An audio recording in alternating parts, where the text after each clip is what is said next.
The biggest night in Irish boxing history is on the horizon. We're just over a week out from Katie Taylor's farewell bout at Croke Park. 82,000 people going to be packed into the historic venue to say goodbye to a legend and a sporting icon. But while all eyes are going to be on Katie in the lead up to the big night, some of the best talent in Irish boxing will be in action on the undercard. I sat down this week to have a chat with Paul Ryan, Irish middleweight champion, faces Paddy Gallagher on Katie's undercard. It's a big step up in platform for Paul and well deserved. He's put in back-to-back main event performances in Dublin's historic National Stadium and he's delivered on both occasions. He's overcome adversity so far in his professional career and also in his personal life when his dad died last Christmas. As a very proud dub, he is very excited to represent his friends, his family and his hometown on such a magical occasion. Enjoy the interview. I started off when I was probably about 7. I wanted to join boxing. I just used to stay up and watch the old RTE days with my dad and my mum, the hunky-dory days. I would watch Bernard Dunn. Paul McCluskey was always a huge one for me. It's that southpaw. I just always really loved him. I just took to him so early. And then like the Rockies and stuff like that you watched. So we just looked up the nearest local boxing club and it was Baldoyle. My ma took me down when I was 7 and they were saying to her, no, you have to be 9 years old to join. And they probably thought my ma was trying to fob me off for the weekend, for the Sunday morning. She was like, no, he really wants to look, he knows the stance and all. And I got into my stance and my ma was saying, I'll wait outside for the hour while he trains. Like, just let the young fella train, you know. And we got in and that was the rest was history. I just loved it. It was like a duck to water. It just felt natural to me. It's all I've ever done. It's all I ever will do. Boxing is just my life.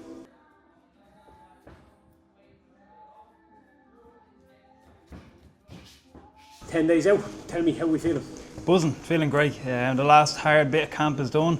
Done my last hard running session last night. Last spar tomorrow. So we're just ticking all the final boxes and buzzing. Really can't wait to get in there and just, you know, take in the whole atmosphere, the whole week, everything. It's a dream come true. The occasion's a huge part of it though, isn't it? Like, there's fights, but then there's fights that have all the extra pageantry, and this one being like the biggest night of fights in the history of the sport in Ireland. You're very proud to be a part of it, yeah? Yeah, it's Irish history, not just sport, it's Irish history, and I'm playing a small part in it, you know, so that's something I'll have with me for the rest of my life. I'll talk to my kids about it. When I have grandkids, I'll show them, but it fills me with pride to be able to do it. It's the biggest card that we've had. The demand for it has been huge, so to have my little small bit of it is really special. The journey obviously has been probably a very, very long one for you, and I suppose when you're looking back at little Paul Ryan, who first kind of dipped his toes into combat sports, if you could talk to him now, what kind of things would you tell little Paul Ryan? I tell him what I tell any kid, and I'd say it's all going to be worth it. The sacrifice, the hardships, the ups and downs, it will all pay off. You know, I've gotten my moment. There's been more setbacks than we have on the ups, but this has kind of validated it all. You know, all the hard nights, all the decisions I didn't get, the times you get pain your arse with it. But when you get this, it kind of shows you that if you stay true to it, you'll get your just rewards.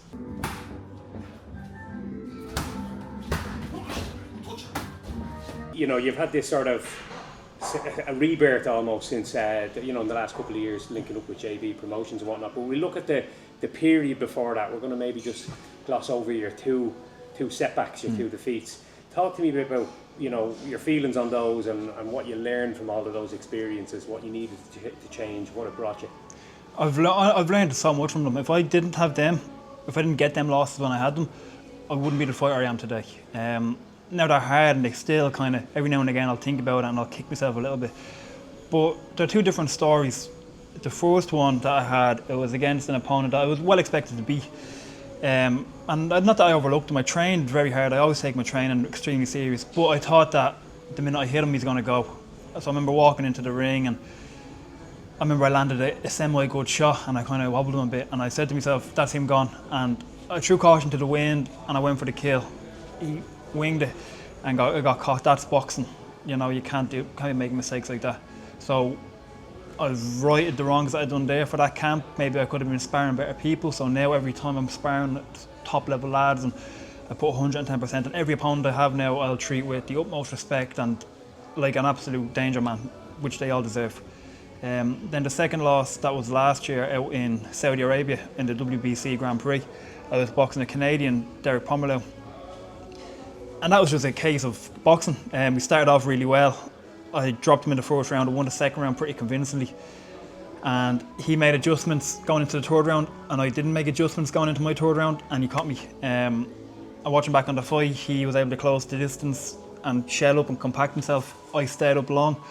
So he capitalised on that, which, you know, credit to him, he made them adjustments, and I've learned now that you can't just have one game plan, one style for the whole fight, because things are going to change all the time. So you have to be well versed in every stance and every range and everything. You have to cover all the bases. But I'm extremely grateful for the losses, because if they didn't happen then at that stage, they would have happened at a bigger stage with more on the line.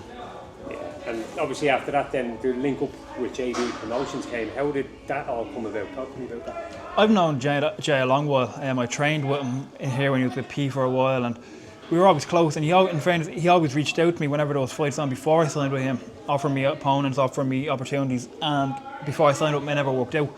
And then after the Saudi fight, I was at a bit of a crossroads, and I knew something had to change. I liked what Jay was doing. I liked his model of making lads fight each other. You're not going to get easy fights, you're not going to pad your record with him, you're going to take real fights, and that's what I wanted. So I had a phone call with him, and the first thing I said to him was, when I signed with you, I don't want an easy fight. I'm not fighting a journeyman. I'm not doing that. Like the last guy I fought that Canadian guy, he was ranked top 15 in the world maybe when we fought. So I said, I'm not going back to a journeyman. So we agreed, that's no problem. And he got me Edward Donovan. He showed me a lot of faith to put me on the main event. And we bet him, great fight and a great performance. And then, true to his word, he said, you get me a title after that. And he got me the Peter Carr title fight. Again, another main event, Irish title. And we delivered on that one as well. So Jay has gone above and beyond, and he's delivered on every promise he has given me. And now as well, he's given me the ultimate stage, you know, and I know how hard he petitioned for me to get there. So I owe him so much thanks. He did break his back to get me there, and now it's time to deliver again on the stage. The Peter Carr fight, that was a massive breakthrough moment, I suppose, and it's gone down in Irish history. We're talking about the Katie Taylor event being a big historical event in the sports history. I think that fight between you and Peter Carr, for anybody who was there, will be always remembered as one of the greatest fights that ever took place in that stadium. What was your immediate feelings in the few days after the fight? Did you realise how exciting it had been? No, not at all. I knew it was a war, but the more people started saying to me, I was like, okay, that must have been something special, you know. I could feel it the next morning I woke up. I was like, great, that was a real fight. But actually, Mel Crystal, the BOI president, said it was the best fight he's ever seen. So how many would he have seen in his day? But yeah, Peter was a tough cookie. I knew it was going to be a tough night's work. And again, that's something that, like touching on the Katie fight, a little bit of history, that's something that I can look back on with my kids and my grandkids. I can show them my belt, and I can show them the video of the fight when it's still there. And they can say, wow, look, that's what I came through, you know. And it was great for me as well, because it answered a lot of questions around me. People always kind of questioned my chin, and they thought I was a bit fragile, you know. When it got put on me, I might wilt and I'm a bit chinny, but I took bombs off Peter Carr, who Peter Carr can hit, you know, he can hit really hard. I took bombs off him and started well. He came into it in the middle, and I pulled back that momentum. So I've answered all the questions, you know. It absolutely did, and obviously now that's propelled you forward. I mean, when you're known for delivering exciting fights, it's easier for the big promoters then to bank on you. So give us a run through of how the link up, the opportunity to fight at Croke Park came about. Like every fighter in the country and in Europe, I think we threw our name in the hat. I got onto social media and I asked all my crowd to make a bit of noise, and in fairness they did. We made a lot of noise. Everyone got on, tagged Eddie Hearn, tagged Matchroom, tagged Brian Peters. I was joking at one stage. Eddie Hearn was probably going to block me because he was getting tagged that many times by me, but we just kept banging the drum, and I think the performances stood to me, you know. The Peter Carr fight, and even I think the stuff I do outside of the ring, my ring walk, and I wear a robe and I give it a bit back, and I sell a lot of tickets and stuff, so there's a good kind of buzz around my name because I have a great crew around me. But I think all that weighed in, and when you look through the lads that aren't signed with a Matchroom or a Warren, I think I am the next kind of name there, so it feels good to get it.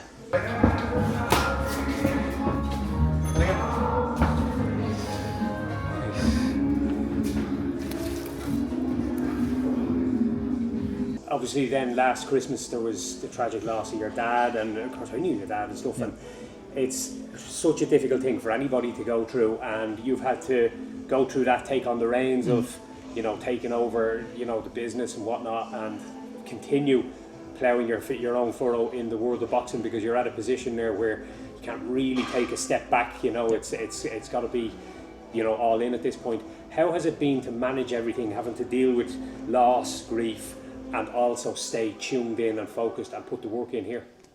It's been hard. Dealing with the loss and the grief has been hard. After the fight, or after my dad passed, I think that was the 26th of December, I went straight from his funeral on the 1st to the 2nd January to train him out. I just said, I'm going to block everything out, I'm going to put my head down and train. And I just said, get me the next fight, and it was April. Now, in hindsight, that wasn't the best thing to do because I just blocked everything out and I went completely obsessive over me training, and everything, that's all that mattered to me. And everything fell by the wayside, and I thought I was getting away from it, but I was just prolonging it. Yeah. So after the fight then, when it all got quiet, then the grief and everything kind of caught me. But I've dealt with it, maturely. I spoke to people, I've gone to therapy, which has helped me an awful lot. It's helped my head, it's made me a new person, and I couldn't recommend it enough.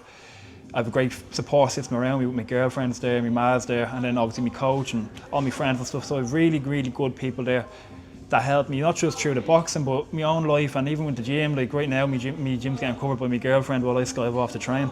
My granddad be in to cover my lunch and stuff. So everyone chips in to help me, and it takes a village, it really does. But without them, I just would have went off the rails completely. That's really good to hear. Like it's like I've been through it as well. I lost my sister when I was like 20, and I remember just parking the grief and burying myself and everything and anything else, which it wasn't something as healthy as boxing. In the short term, you think it's great and you're getting away from it, but it comes back 10 times as well if you're right around the corner. 100%. How's the headspace now been over the last couple of months, having been through the likes of therapy and getting yourself some help in that respect? It's been great. You learn to kind of, and not just even with the loss of my dad, you learn as a man, I think it's so hard, in today's day and age. So you're learning how to unravel stuff and compartmentalise and go through stuff and emotionally and maturely speak, which was something that, growing up, my dad, I'm sure yourself, men, suck it up, shut up, go on, get on with it. So it's okay to talk now, and it's great, and you feel like a weight lifted off you. But I was only saying to a good friend of mine, I've never been in as good of a place mentally and physically as I am in this fight. Everything's there. I've never felt as sure of myself, not my skills, my preparation, my own head. I feel great. Brilliant to hear. September the 5th, it's going to be just a magic occasion, but like not just for the boxing community in Ireland, but for the Ryan clan, I suppose. It's going to be a very proud moment for you to stand up there and represent your dad and your family on the biggest stage in the history of the sport. Yeah, absolutely. Like my whole family, they've been coming to my fights since I'm 10 years old. All of them. So to get them now, we're in Croke Park, it's unbelievable. I'm so proud about it.